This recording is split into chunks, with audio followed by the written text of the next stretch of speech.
this point, I've done the staining of the sides and the dyeing of the top and the back. It was pretty vibrant yellow.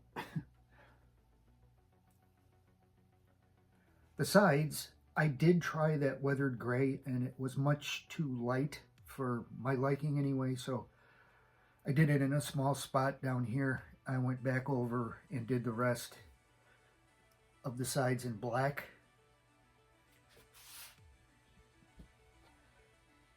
I have used some 4-0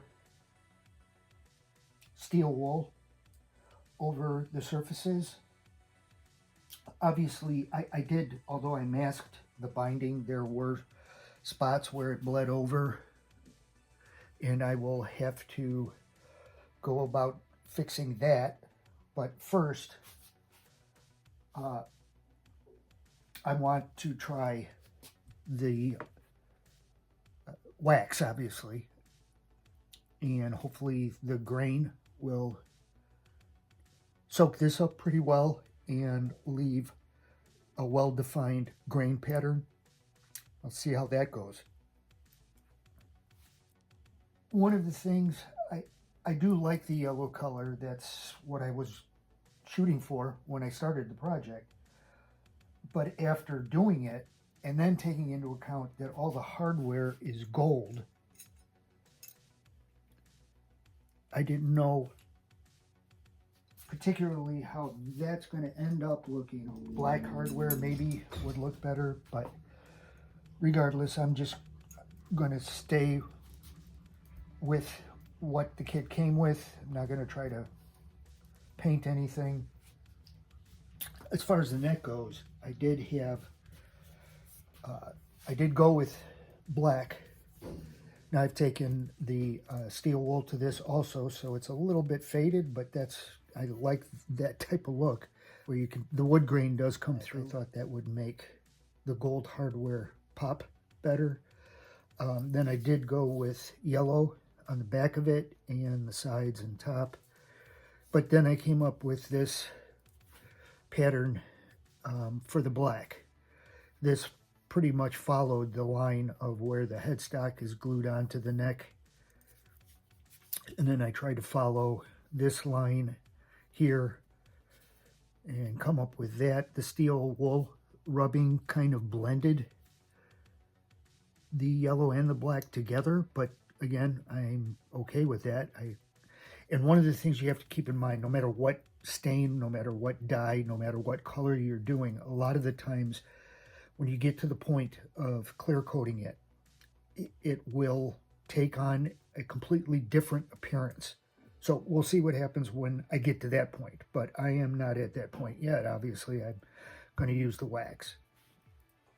So I'm going to test it out on the back, probably down here towards the bottom of the body. And again, that process is rubbing in the wax, letting it sit for about 15 minutes, and then coming back and trying to wipe it off with the teak oil.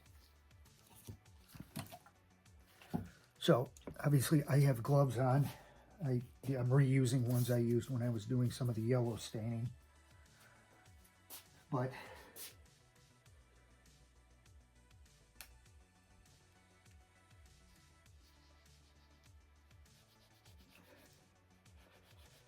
process is to really rub it in. In the video I watched, this is the way the guy did it, just with his fingers. It seems to be spreading much, covering much more area than I thought it would. It smells like shoe polish. Leave it like that and come back in 15 minutes and try the wipe off with the teak oil. I'm going to try to wipe away as much as I can in the middle of this patch, and then try the teak oil just on that area. I'm not sure what would happen if I removed all of it with the teak oil. It would spread onto areas where the wax hasn't been applied yet, and I don't know if that would affect how it would sink into the grain. At this point, I don't know how anything is really going to go. I did go ahead and pour some teak oil into this Mason canning cup.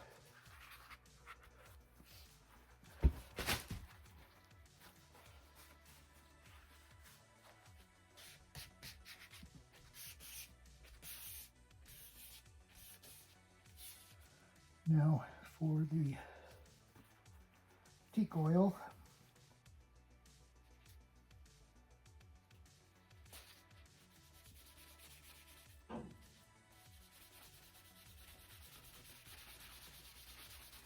You know, this was wiping it just without teak oil, and you can see the teak oil is taking a lot more off. So as a preliminary look, obviously the more teak oil I use, I'm trying to get out of the shadow here, the more teak oil I use and the more rubbing, the more that comes off, the more the yellow comes through. I'm pretty much at a point of no return.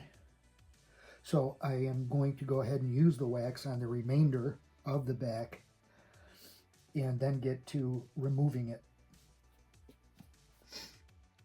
So I worked on that area more, and I've stopped at this point because the paper towel I'm using to wipe off the teak oil isn't pulling up much wax at this point, and it's taking off a little bit of the yellow dye.